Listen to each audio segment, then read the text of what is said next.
இன்னைக்கு என்னென்ன வேலை? இன்னைக்கு ஃபுல்லாமே உப்பு கண்டம் போடணும். நான்வெஜ் ஊருதான், நான்வெஜ் சம்மந்தமா உள்ளதுதான்ப்பா. காலையிலேயே அங்கே எல்லா வேலையும் பார்த்துட்டு வந்துட்டேன். இது வந்து பில்லு நிறைய நிற்கிதுப்பா. அதனால வேண்டி 50 கிலோ வந்து இன்னைக்கு உப்பு கண்டத்துக்கு மட்டும் தயாராகுது. பெரட்டி வச்சாச்சு. இதுவே போத்து கட்டிடுவாங்க. ஆல்ரெடி அங்கே போத்து கட்டியிருக்காங்க. இது கிட்டத்தட்ட 20 கிலோ அளவுக்கு மேல இருக்குமாமா? ஆமாம்மா. இங்கே பார்த்தீங்கன்னா ஃபுல்லாமே நான்வெஜ்ப்பா.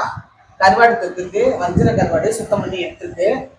பாதி வந்து கட் பண்ணாம இருக்கு, பாதி கட் பண்ணி மட்டும் எடுத்துருக்கு. என்ன காரணம்னா சில பேர் முழுசா கேட்டிருக்காங்க, அதுக்காக வேண்டி. இது பார்த்தீங்கன்னா இறால் ஒரு 50 கிலோ வந்ததுல கிளீன் பண்ணி முடிச்சுட்டாங்க. அந்த வேலையெல்லாம் முடிச்சுட்டாங்க. இங்க இதே மாதிரி இது இப்படி இருந்ததை இந்த மேல் வந்து எல்லாத்தையும் எடுத்துட்டு இப்படி வச்சிருக்காங்க. இப்ப இங்க பார்த்தீங்கன்னா இங்க வந்து நரம்பு எடுத்து வச்சுட்டாங்க. இந்த பாருங்க, எல்லாத்தையும் நரம்பு எடுத்து வச்சிருக்காங்க. இனிமே ஊறுகாய் போடுறது தான். இது ஃபுல்லா நீ ஊறுகாய். இது 50 கிலோ.